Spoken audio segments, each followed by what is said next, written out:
right, good evening, everyone. It's 6:30, December 20th, 2023. I'm here to call this meeting of the Columbus Utility Commission meeting to order.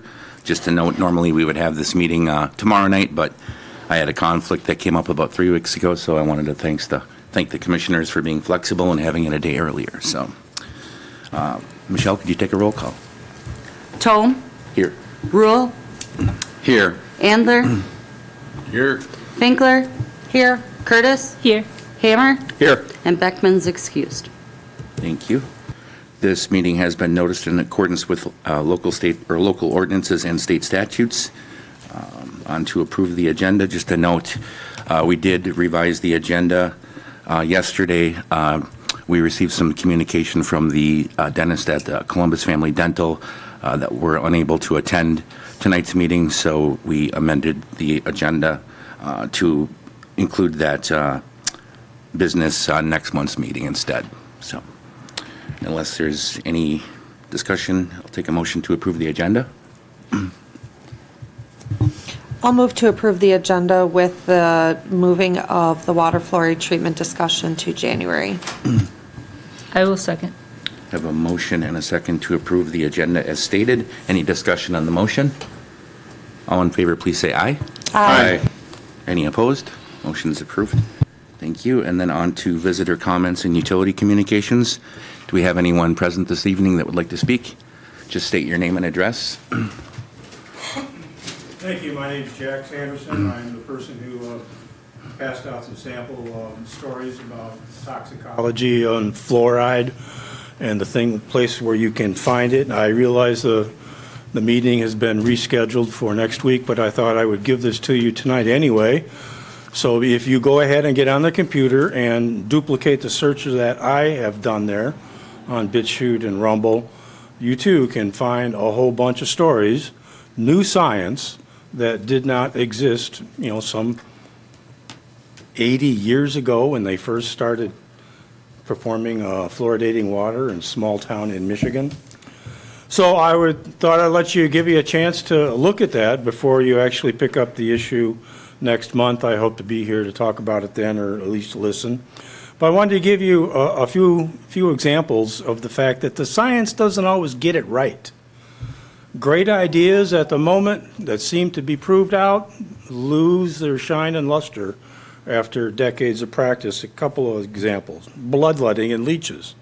Used to be accepted science of the day in medical practice until better science came along. Diasterol cybesterol, DES, was an artificial form of estrogen they gave pregnant women from the 1940s until like the 1970s, until they finally figured out it causes birth defects and cancer, and they stopped doing it And my favorite one is the guy that won the Nobel Prize in Medicine in 1949, Dr. Anthony Manez, I guess his name was, invented lobotomies. And they practiced lobotomies from like the 1940s all the way up to the early 1970s. Procedure to scramble people's brains. The procedure was most often used upon troubled women and gay people, until they finally figured out maybe this isn't the great thing to do, because once you have a lobotomy, you turn into kind of a facile person that sits in the corner until you die. I could find many more examples if you'd like, but the concept is consistent. Knowing the accumulation with time or practice looks promising decades ago might not look so smart today after you see all the practice, what the practice and the experience tells you. This applies to fluoride today. We have knowledge today that was not available a long time ago, was not available from dentistry textbooks that were probably written in the 60s.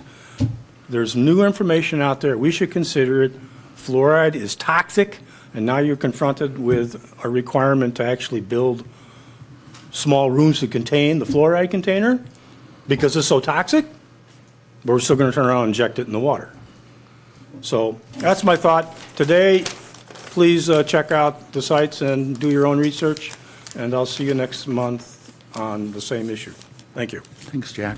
Was there anyone else present that wished to speak under citizen comment? Seeing none, we'll move on to the consent agenda then. We have the consent agenda, which includes the approval of the minutes from the November 16th commission meeting, the outage report, and the financial reports. Are there any questions on the items on the consent agenda? If there are no questions, I'll take a motion to approve as presented. I make a motion to approve the consent agenda as presented. I'll second. Have a motion and a second to approve the consent agenda as presented. All those in favor, please say aye. Aye. Oh, we need a roll call, sorry. Oh. Thanks. Sorry. Andler, Aye. Finkler. Aye. Rule, Aye. Curtis, Aye. Tome, Aye. Hammer. Aye. Motion carries. Thank you. We have no unfinished business this evening, so we'll move on to the new business. First item is Jason Letha from Rupert Milkie to talk to us about some task orders.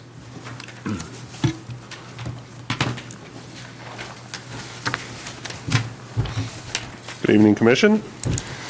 Task orders on the agenda tonight were based off of the presentation I did last month for you, bringing you up to speed on current status of projects with the water and wastewater. As noted, there were 3 potential contracts. Some of the other projects I had noted we're currently under contract for. And some of these are kind of the next step or next phase for those, or new phases for -- So the first task order, 2024 CU01, is for water quality trading. So this is a permit requirement for your treatment plant to meet your phosphorus limits. And we do that under 3 separate landowners that are listed here in the first page of the task order. What we have to do is we have to make sure that the landowners are implementing the practices. So we work with the county to do the inspections and certifications of that. There is a report written that has to go to the DNR, so the DNR approves and then basically says, yes, you're following the rules and everything is what needs to be in place to meet that annually. And then there's the final annual report that gets approved, and then we write the recommendations for payment of the invoices per your agreements with these 3 landowners. This is the 3rd year of the program, and we have contracted our services to help do that work, to coordinate that on an annual basis. So 2023 is wrapping up. Recommendation for payments are in. Final reports being approved here in the next week or so. And so we brought this forth before you tonight for consideration to cover those services for 2024. Any questions on water quality trading? I did have one question, which isn't very important, but just out of curiosity, I remember when we went through this years ago to kind of create the whole program. If I remember correctly, we were selling the credits the city had to like another community to raise revenue to help pay for these implementations locally. Do you manage both sides of that then, or? That is correct. So we were selling credits, TMDL credits, I believe it was to NASCO downriver, and then we were getting the phosphorus credits through water quality trading from upriver. And those costs were fairly close to offsetting. Our contract with NASCO expired because NASCO no longer needs those credits and no longer occupies the facility they were in. I believe, and I don't quote me on this, but there was some negotiation for them to buy out of their contract. Yeah. And so they initially said they were just defaulting on the contract, but then there was an agreement where they ended up paying the city a portion of the remaining cost for our agreement. And so that no longer does exist, but we were paid out for, I don't think it was 100% of the contract, but we were paid out for definitely part of that contract. So there's always the opportunity for us to find other trading partners where we have additional credits available to sell. And we've talked about that, but it really is one of those things that you really have to have somebody that's looking for what we have available. And it's not, I wouldn't say it's not possible that we would find another partner to sell credits to, but there's not a long list of people lined up looking for those credits. So if it makes sense, sure, we'll jump at the opportunity to entertain a contract like that to help offset some of these costs. So, All right, thanks for the refresher. yeah, absolutely. Joe, did you have a question? No. Okay. Sorry. Did you want me just to go into the other task orders, or did you want to kind of take these one by one, or know what you were anticipating on doing tonight? Whatever, I guess if anybody has any questions, you did go through these at the last meeting as well, Yeah. so, Well, then maybe I'll just go through these quick, and then we can just kind of sure. tackle them as you need. So number 2 is the 2024 CU02 is the wastewater treatment facility clarifier deck rebidding services. And again, as I had mentioned last time, we're under a current task order to do the design and bidding and construction of this project. And as you recall from last meeting, this project was bid out in June, and we had a memo that's attached, it is attached, I guess, to this task order, explaining that initially the contractor had estimated a cost which we had based our budget off of. The project came in $65,000 over that budget. There was a single bidder. It was hard finding interest. So we had talked to and identified several reasons why we weren't successful in getting better bidding, in our opinion. And ultimately, the council had decided at the time to postpone this and re-budget for it in '24. One of the things identified is we felt like we had bid this a little late in the construction season. Contractors were already tied up with projects and schedules. So we were hoping to bid this very soon. So the task order here is for engineering services to take the existing documents from last year, refresh them. We have to update information in their dates, bid quest numbers. We have to basically just get things back out, respond to questions, get bids, open bids, make recommendations. So that bidding process is the only thing that's on this task order to redo, to bring back a recommendation for you to move this project forward. With that being said, we've also worked with the staff to re-budget this for 2024 to make the funds available at the higher cost, assuming that, we don't know where that, we're hoping that those costs will come in lower, but we also wanted to have the budget set, so in the event that they did come in higher again, that we were able to move this project forward, because it is necessary. With the deck has been in disrepair for many years. We've tried to grout it and patch it and caulk it. We've really tried to do a lot of things with it, but this is just a repair of the deck, a replacement of the deck. So we do have to move forward with that repair or replacement. But I think right now, our best hope is to get out early in the year with this and hopefully get a good competitive bid on it and get good prices on it so we can move forward with it. So that's what this task order is for engineering services. Any questions on that one? Well, you guys are an easy crowd tonight. You must have plans for later. So the third task order is probably the more complex, larger one. That is 2024 CU03. That is for the treatment plant biosolids upgrade and design services.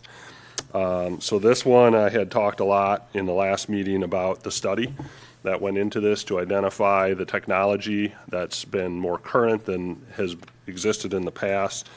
We're looking to get a Class A biosolids sludge out of this that will be much easier to dispose of for people willing to take that. The technology has been approved by the DNR now, so the manufacturer of the equipment has been working with the DNR over the last couple years. They did a pilot study at our facility and determined that they were able to meet these requirements.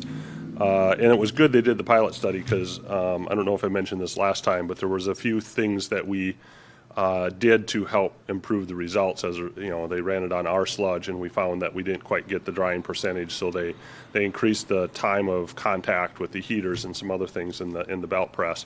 So there were some things that we made some adjustments on. So anyways, we're excited about kind of getting this project going, but this is obviously a large undertaking with a lot of design, planning, permitting, approvals that go as part of this. So this will get us through the design and bidding phase of this to basically bring back a recommendation once we have contractors in hand to move this forward.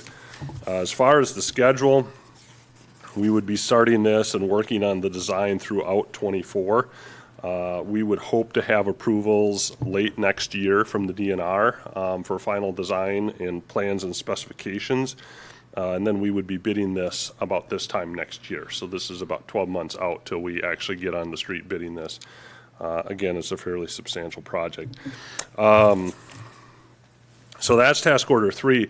I do want to just note, if you've noticed, Jeff from Fall River is sitting in the audience with us as a contributor to the capital projects through the IGA with Fall River. We did notify them of these task orders per the agreement. Obviously, they're partners with you guys, and so they've reached out to their engineer, and so we're discussing it. So it's good to see Fall River has a representative here tonight as well regarding these, because obviously they impact them as well. So any questions on the engineering or the task order for the sludge? See none? Okay. Well, if you have any questions about any of them, I guess feel free to let me know. All right. Thank you, Jason. Thank you. All right, if there are no questions, then we would need to take action this evening to approve the Rupert and Milky task orders CU01 2024, CU02 2024, and CU03 2024.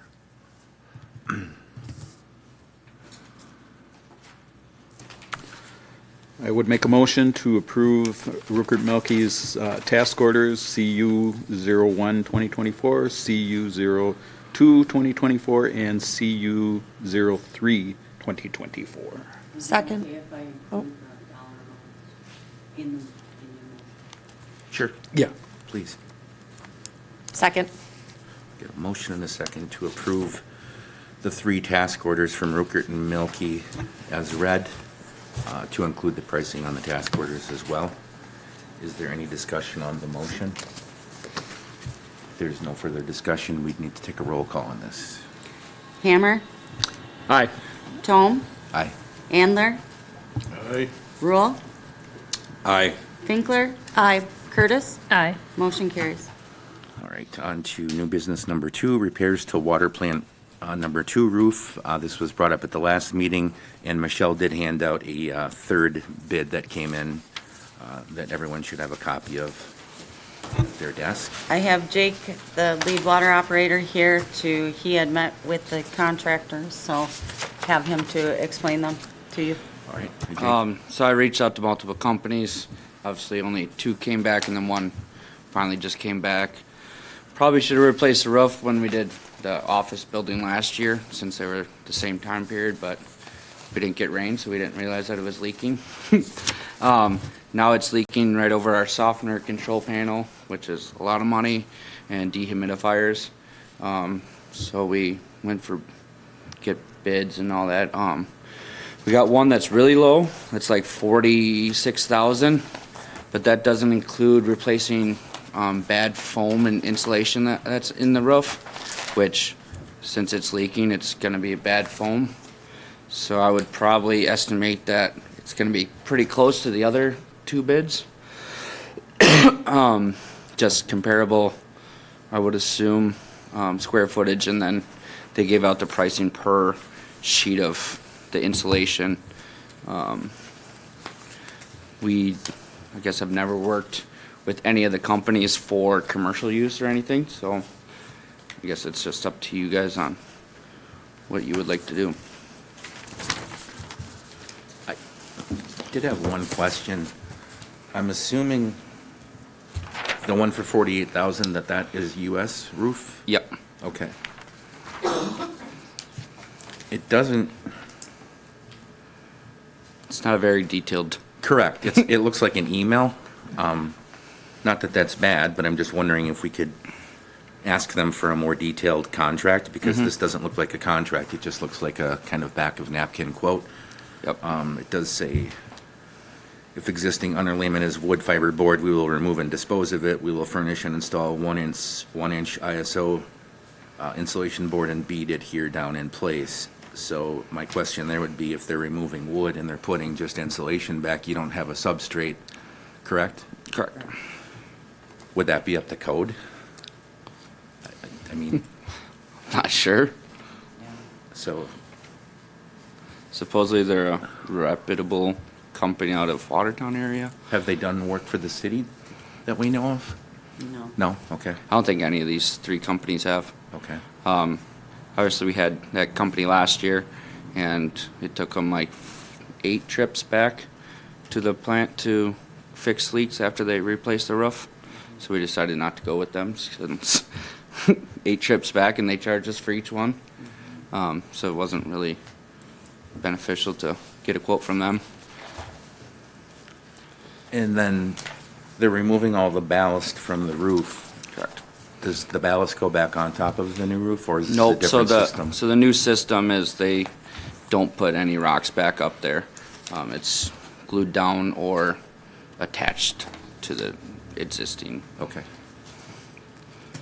But all 3 bids are for the same type of Correct. product? Yep. Okay.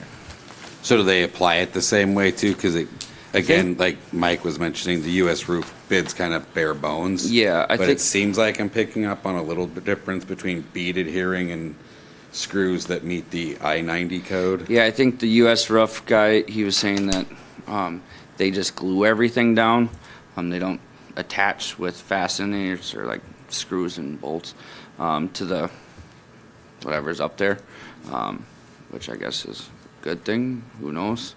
I guess yeah, exactly. Glue doesn't last as long maybe, but who knows? There's a 20-year something warranty on it, so Yep, 20 years. yeah. Well, but, yeah, I know a little bit about roofing warranties, but if it doesn't cover any of the labor and it covers a new membrane, it's not much of a warranty. I wish we had a more detailed bid from them because it's less than half of, the next highest bid. Exactly. But there is more detail in the other bids, a 20-year warranty. I just would assume we'd have the language like we do in the other Yeah. bids here with the fine print. It was hard to get these. Yeah, and it was weeks waiting to get any bid back. Didn't seem like anyone was very gung-ho on it. The only company that got it back pretty quick was the Gardner company. Yeah, that one's very detailed. Yeah. Aerials and, aerial pictures and everything, so.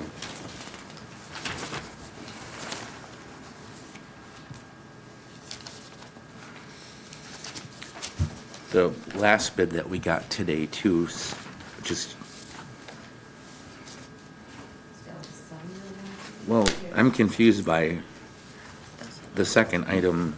Says extra layer of tear off excluding any gravel. If you don't take the gravel or the ballast off the roof, how do you remove the roof membrane?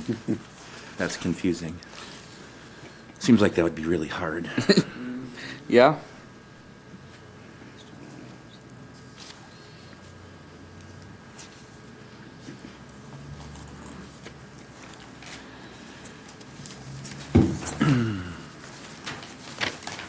Yeah, just the way, looking at bids and everything, and people that showed up, the Gardner company was probably the, I guess, most prepared in that sense.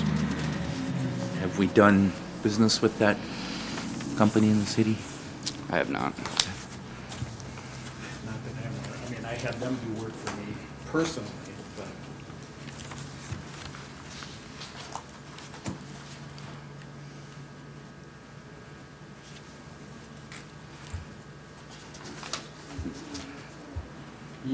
Jake, did you get any sense of when they could get you into the calendar from So the it'll be different companies? springtime.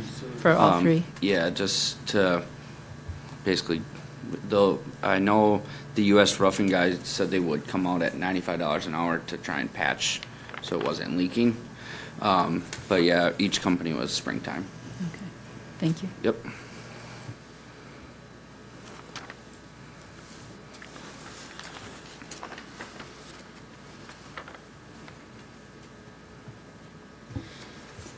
I mean, US roof just it just says 20-year warranty is included, but it doesn't go into any detail about the warranty, whereas Gardner companies provide the owner with their 10-year certificate of workmanship warranty. Yeah.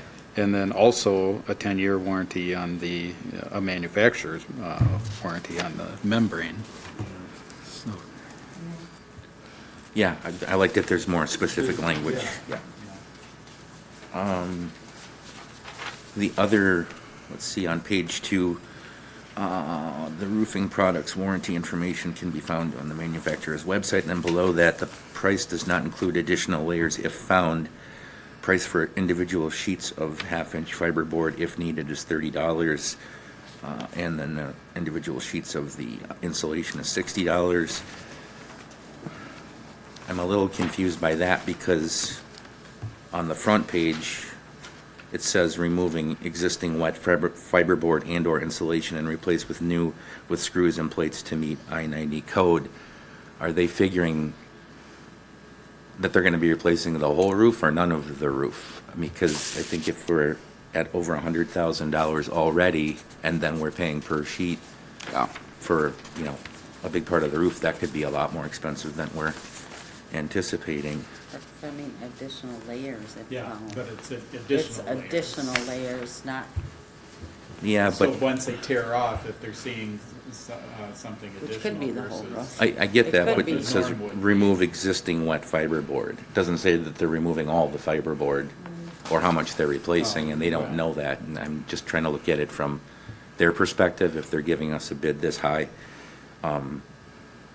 You know, if they have to replace the entire roof, is that included in the $106,000 or not, if it's just one layer? And I'm assuming it's just one layer if it's the original roof. Yeah. Yes. I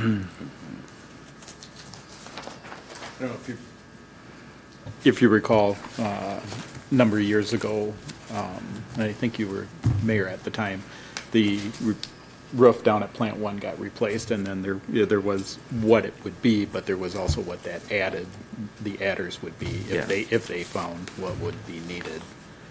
Kind of similar, but Sure.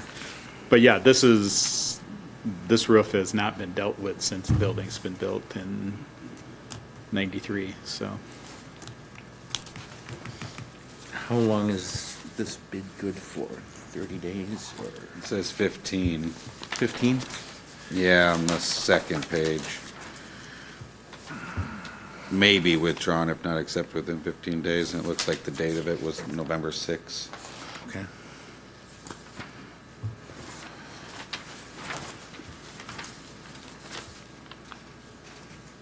I let all 3 companies know that obviously it's got to go 3 bids. It's Right. got to go through the whole process and everything, so.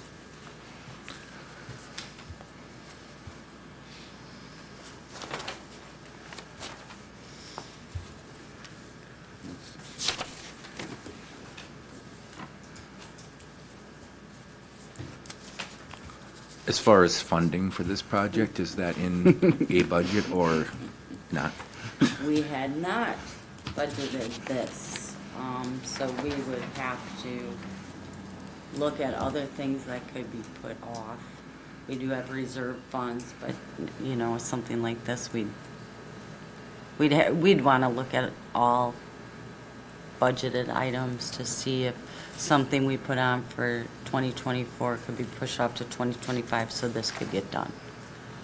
But like I said, I mean, we do have reserve funds, it can be done, but, I mean, that's just our first kind of run at it, how we try to handle it. We could get more rain this winter than we did this last summer with the weather we're having right now. And that's the bad thing is we Yeah. can't move the softener, we can't move the control panel or the dehumidifier. So we got like Because that was my first insulation question. covering everything right now, just so it An doesn't drip interior on it. roof. Right. The exterior roof, Yep. yeah. Well, I guess how does everybody feel? Do we want to pick one and move forward, or?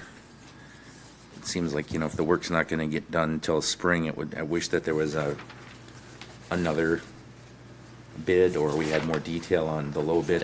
I guess if I hadn't seen the low bid, I probably would just go with Gardner personally, because they have a detailed bid and warranty, but it's obviously twice as much, so that gives me a little pause. But maybe everyone feels differently. I agree with you that the substantial change in cost and the substantial difference in warranty both make me want to lean toward the US roof. But I don't know that I'm comparing apples to apples either. Yeah. You mentioned something's missing from the US roof one that would make it just as much as the other ones, right? Yeah, so they don't have any removal of, insulation or ruined insulation. So then it's at the $1.25 a square foot. Why do we figure out We what? figured it was 8? Is that your thought? roughly 8,000 square feet, something like that. So $1.25, that adds another 10,000. That's another 10,000, so I guess still cheaper, but just seems very weird that they're that Yeah, far off. yeah. they Normally, when you provide- get 3 estimates, you kind of get rid of the lowest one and, Yeah. you know? Like, to me, it's an outlier, and I don't, like, outliers are hard to make judgments off of. You know, the good old saying of, if it's too good to be true, it probably is. But I don't have enough information here to know. But I'm leaning towards the Gardner just because of the detail, and they were the most responsive. And if the other companies were like pulling teeth to get them to respond, how's it gonna be working with them to get the work done? So there's that too. I guess my only concern would be if the quote is over a month old, is it still good? Yeah, I can reach out to the contact writer. And then who originally built that? Would they have anybody that they could recommend? Strand was the engineer on it. I think Westra, I believe, out of Waupun. I was just curious if, Yeah. yeah. Yeah, it's definitely hard finding commercial flat roof companies. Yeah. Are willing to come. Yeah, We it's under- struggled with that, with what, well, both, yeah, the admin and with the, when we did that also. When we did the admin and the city ones, only one bidder came back, so. And it's understandable that you don't want to go back to the other company that had to come back 8 times. Yeah. But, yeah, it'd be interesting to find out if the quote is still good. I can always reach out to the Gardner company, see if it's still good, and the US, want to maybe get it more detailed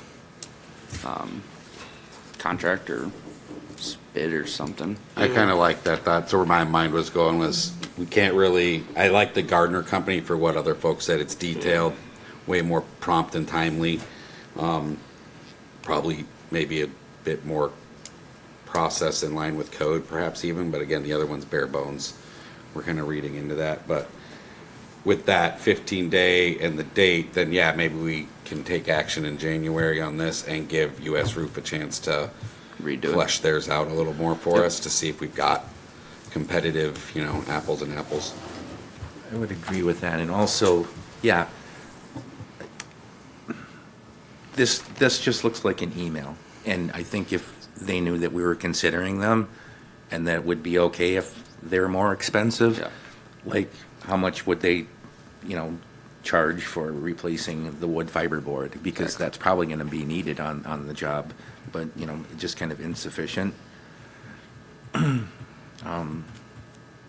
maybe if they had to meet the same specs, and they should be looking at the same specs as the Gardner company, maybe their bid would be just as high at that point, but it just seems like someone kind of took a picture from Google and maybe created an email and said, here's my rough estimate, but it's just so far off from the others. I've not ever seen a estimate that's been this lacking. Yeah, I minimal. mean, that very disappointing to see what they did. Jake, how did you find the contractors? Did you just go through the phone book, or did We just Google? Googled commercial flat roofers, Wisconsin, and these were the 3 people that answered the phone. Left a lot of voicemails. No one returned phone calls, or we don't travel that far, so Okay. didn't answer. Left a voicemail on their main thing and no one called back, so. Because my assumption is if they're doing commercial roofing, they're licensed and insured, and they would know what code is. So, you know, the question of taking off any wet fiberboard and putting down insulation board without fiberboard underneath it doesn't seem like it would meet code. So Yeah. if we're not going to have the work done till spring, I would really like to try to take another swing at this and see if we could just get them to refine their bids a little bit more. I mean, there's probably not a lot of roofing happening during the winter anyway, so. Maybe this winter. Well, good point. Yeah, maybe they can start earlier or run later, so. I don't know how that, Molly? Just a quick question on timing. Will us bringing this back in January affect us getting on right away in spring? Not sure. They just said let them know once we have it all. Right, because we're not on the books, so anybody that gets on the books between here and a month from now beats us. Correct. Okay. It sounds like we may have to get some repairs done, though, if needed. You said who was willing to do the repairs? The US Roof. Okay, well, They were the only people that said in a separate email, like, they're willing to come out for $95 plus materials. And that may be a way to get them to refine their bid if they did come out and do a small repair, like a day's worth of work, to keep us dry for the winter, so you can get rid of your second roof. Yeah. If it's not too expensive, but maybe we could get them to refine a bid that way while they're on site. That's a good idea. That works. I think that's a good approach, personally. Yeah. And then maybe you could reach out to Gardner to say that we're still considering bids and we'd make a final decision in January. Is their bid still valid? Yeah, that would be great if they Yeah. could extend it. I got a Gives us list. a little bit of insurance. All right, so. Did you want, sorry, I don't mean No, go right to ahead. jump back in before we move on. Do we need to, and I'm not sure procedure-wise, do we need to make sure all 3 bids are re-looked at then? Because the ridge top exteriors talks about excluding any gravel. I just wasn't sure if it's fair if we're only going back to 2 of the companies and not all 3. I would agree that we should keep all 3 of these in the mix, and if there's anyone else that would respond between now and January, to throw them in the mix as well. But we just want to make sure that the bids that they're submitting have kind of all the same information we're Exactly. looking for. Yeah. And then the ridge one, we'll ask about the gravel. Yep. Yeah, okay, that's on the list too. So I don't know if we would need to take any official action tonight, or just agree that we could make a motion to table this until next month if anybody wanted to formalize it. But if we take no action, it's kind of the same as tabling it till the next meeting as well, so. We good with that? And you have pretty clear direction on Yep. what Yep. we're looking We're for? good. Yep. Okay, thanks, Jake, for Absolutely. dealing with all this stuff.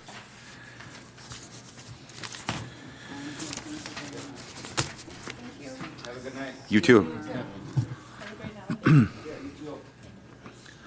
All right, on to more repairs.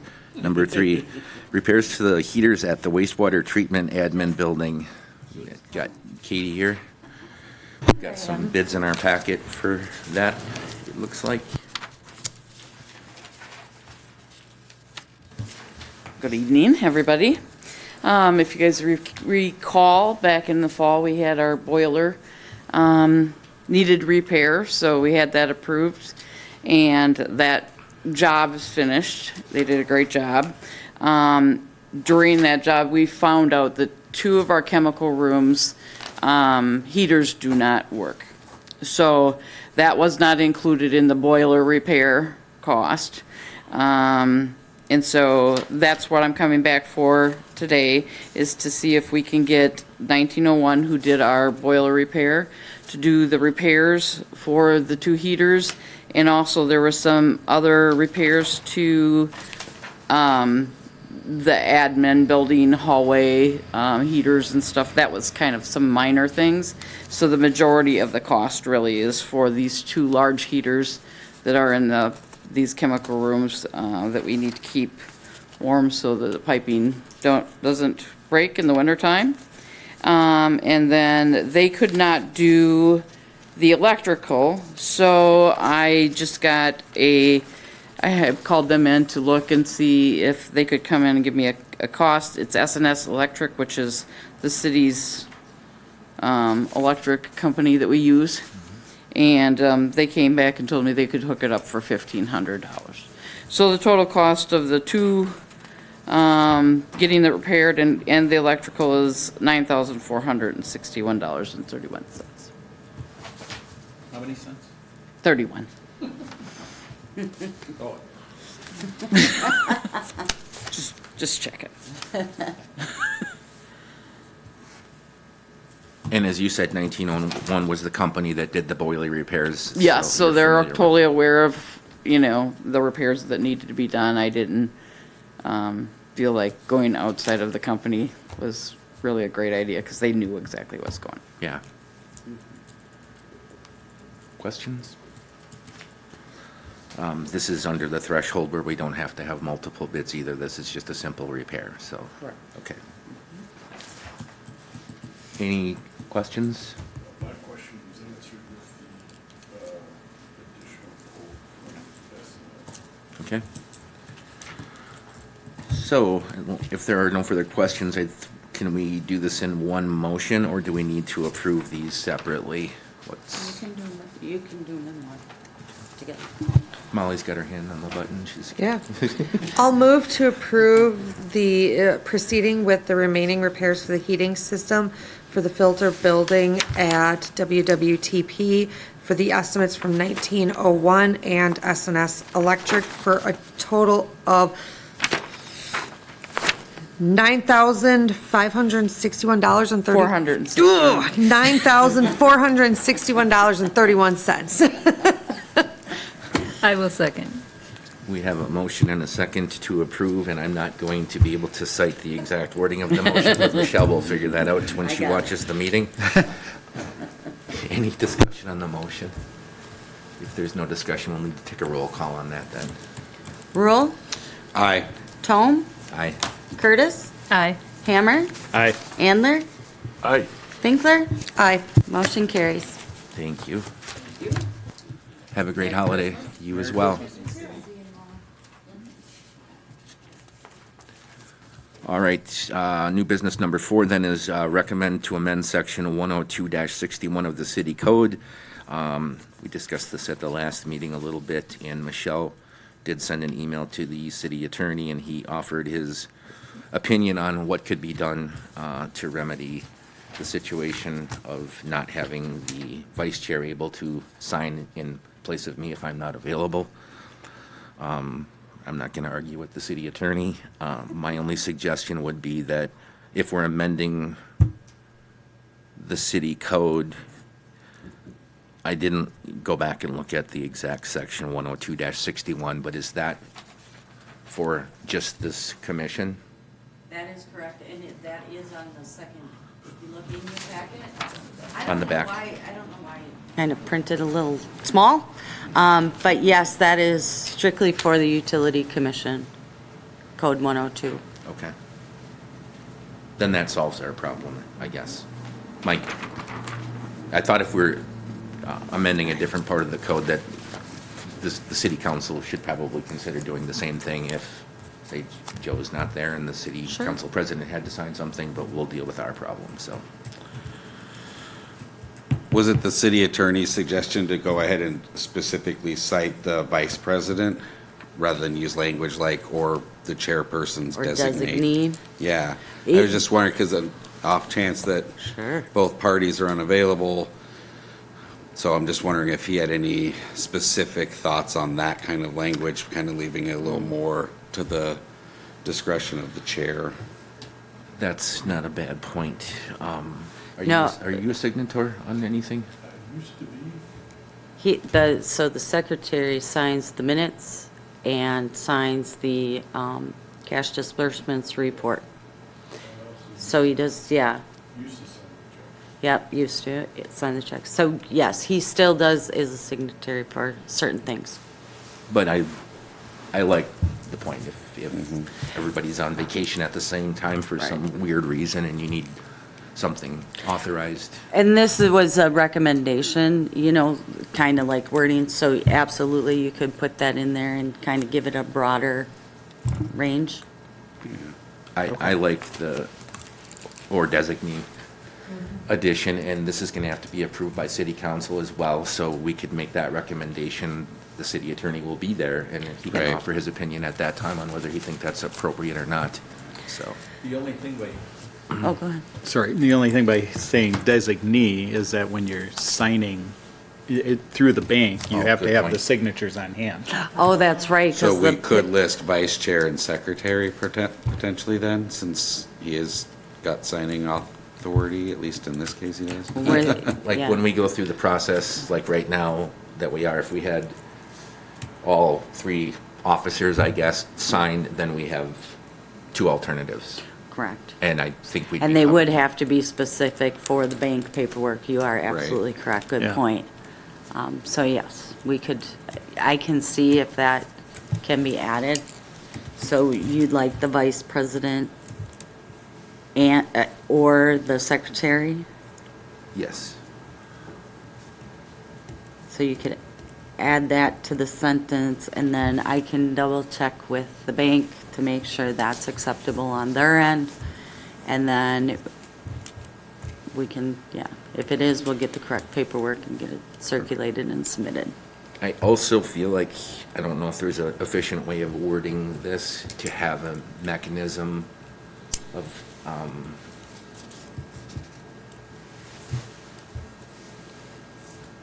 having the chairperson ask someone to do it.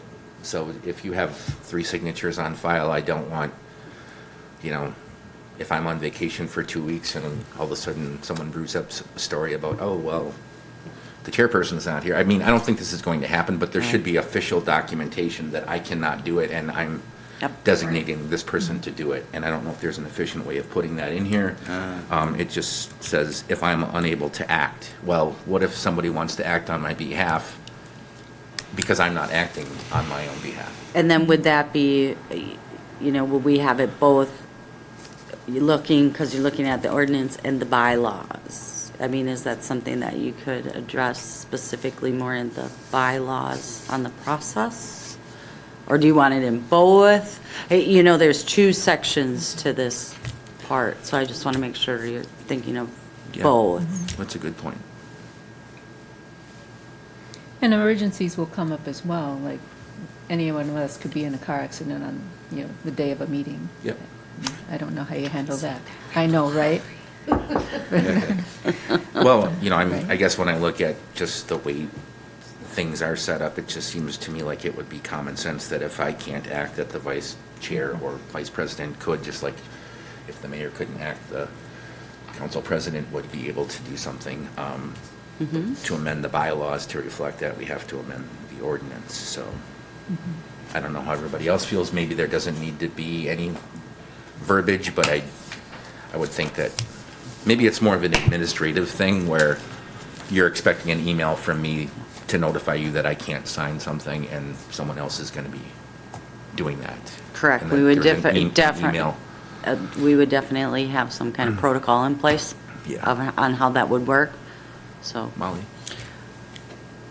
To keep wording standard in ordinances, would we be able to take wording from the council and the council president, how that's worded? I'm not sure how that's worded. I can't remember. It's been a while since I've read it. But since you brought that up, it made me wonder how that's worded, and can we word this similar? I don't, Is there wording in there? I There don't know. is, Well, but I just don't remember. it's a different part of the code. That's why I was making Yeah. sure this was just dealing with this commission. No, I mean using like the similar wording as we have in that code in this code. To keep the Yeah, consistency. to keep it consistent. And I might be wrong, but I don't know that there is any specific language of, as far as the council president being a signator. I don't think there is. Oh, right. This No, is there just isn't. a There signatory isn't on issue. signature, you're right, okay, So never maybe mind. maybe it's not worth it. Maybe we just Right. reflect it in our bylaws once we Yeah. get the ordinance revised. Thanks for bringing that up. That's a good point. Mm-hmm. All right, so are we comfortable then with going with the recommendation, if the president is unable to act for any reason, the vice president or designee may take any action allowed to be taken by the president. Or is this? It's, yeah, well, it's. Yep, you're right, yep. Secretary. They have that Or authority secretary. already. Yep. Or secretary. And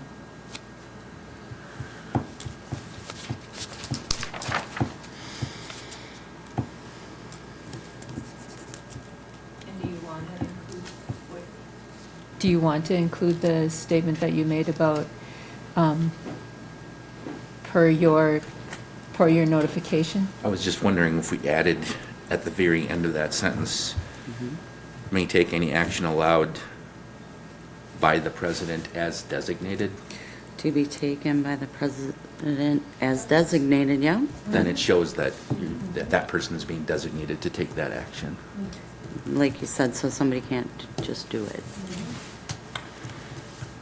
And I don't think that this would ever happen, but if there's a situation where the bank has a list of 3 signatories and, or, you know, the third one just shows up on a random day and says, I'm here to sign this piece of Right. paper without me knowing, I don't Right. think it would happen, but I think if there's an official notification that it's happening, yes.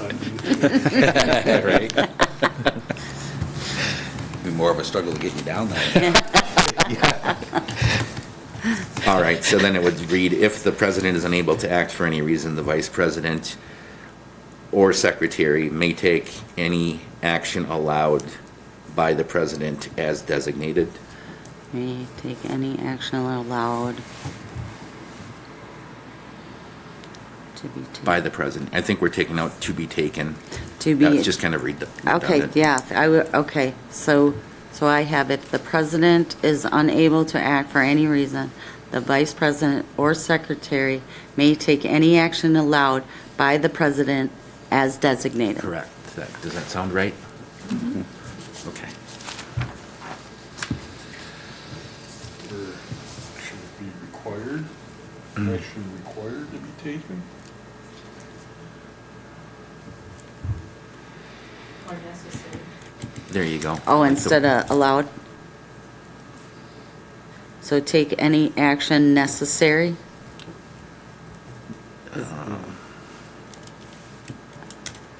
Just throw some big words in there, please.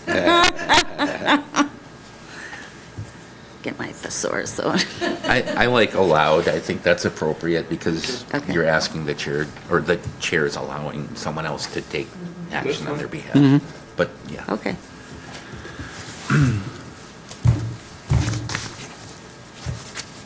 And then we're making this recommendation to the council, and then they can amend it or do whatever they feel like they need to.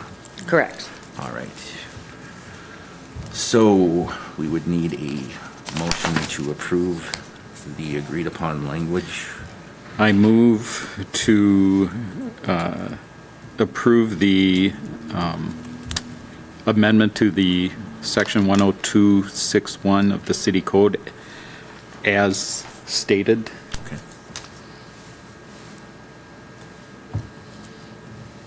I'll second. All right, we have a motion and a second to amend section 102-61 of the city code to read, if the president is unable to act for any reason, the vice president or secretary may take any action allowed by the president as designated. Any discussion on the motion? If none, all those in favor, please say aye. Aye. Anyone opposed? Motion passes. Thank you.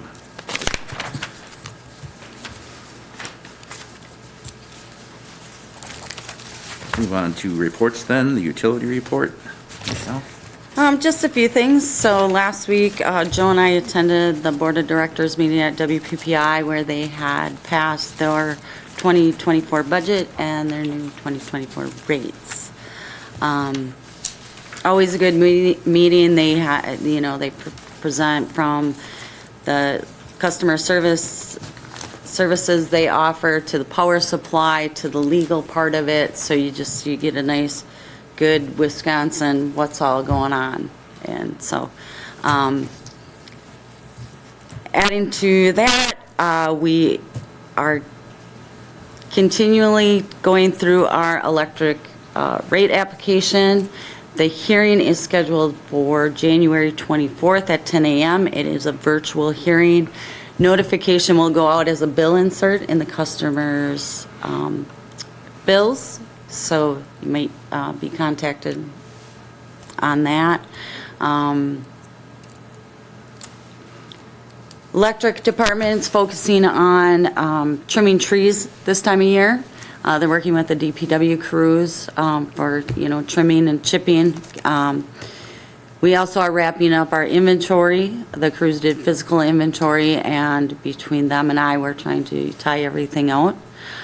Jake and I worked this morning to finish up yesterday and today to get the water inventory. Everything went real well. We are closing up work orders, and they're starting to get back to the maintenance items in there.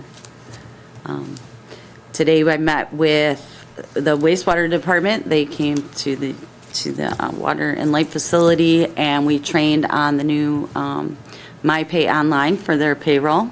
So we're still moving forward, getting them transitioned over. Hopefully, the goal is January 1. So worked with them, starting to work closer with Katie just to get a better understanding of the sewer, the projects they have going on, the projects they've recently done, just to get, like I said, a better understanding. So our audit is on the books, scheduled for the second week in February. So already got our list of everything they need, so I've been working on that. We're busy. But getting there. So that is all I have to report. Great. Thanks, Michelle. You're welcome. I did want to thank you I think I saw a few posts out on social media about the amount of, I think there's a crew of salespeople for the solar that have been around town a lot, and I just wanted to bring that up. They haven't knocked on my door. I was actually hoping they would, just because I wanted to see the presentation a little bit, but just a reminder that if anybody, runs into one of those people, to make sure that they're talking to local representatives to know what they're getting involved in. Yeah, we did get a few phone calls, so, working with Anna, we got some talking pieces together on that. Speaking of, and they did come to my door. Oh, okay. Did you let them know who you were? I'll refrain. And also, I enjoyed the post too for the food pantry collection for the Christmas lights. Looked like it was a great success this year, and I hope we continue to do that next year. It was, being our first time trying it out with the light exchange event. I mean, the outpouring was it was great to see, and I know other organizations have been running them too, and just overwhelming support from the community, which is just awesome. Yeah, thanks again. You're welcome. All right. Do we have any suggestions this evening for future agenda topics? All right, we know we'll be discussing the fluoride at the next meeting, Thursday, January 18th. I did call Dr. Andrew, who had sent the email, and had a great conversation with him, and he appreciated our understanding, but I guess the scheduling conflict was exclusive to December. Maybe they're really busy. Everyone's probably trying to use up their insurance benefits before the end of the year. But he said, I did let him know it was an earlier start, so he has the date and time for next month. And I'm glad he reached out, because I did let them know that the last time they were here, that if it was going to be on the agenda, I would let them know, and I did. Yep. So He said that. Okay. Yep. So, And then you said the fluoride, and then also the roof at water plant too will be. Yep. Do we need to have a discussion about, I got an email from Joe, whether we would have a committee, like a hiring committee for the the new utility director? Should we put that on the agenda? Yeah. I mean, I'd like to know whether we're going to have a committee or the entire commission wants to do it, but I think we should just have formal action on it. So, all right. So that Do that in January. too, then. hiring. Yeah, and it was just out of curiosity. Sure, as I to hadn't really what- thought about what it. I didn't know how far route along. Yep. we would go, so. Sure. All right. Yeah, and it's gone both ways in the past, so. Okay, great. Anything else? If there's nothing else, I'll take a motion to adjourn then. Move to adjourn. I second. Got a motion and a second to adjourn. All those in favor, please say aye. Aye. Any opposed? We stand adjourned until next year. Thank you. Thank you.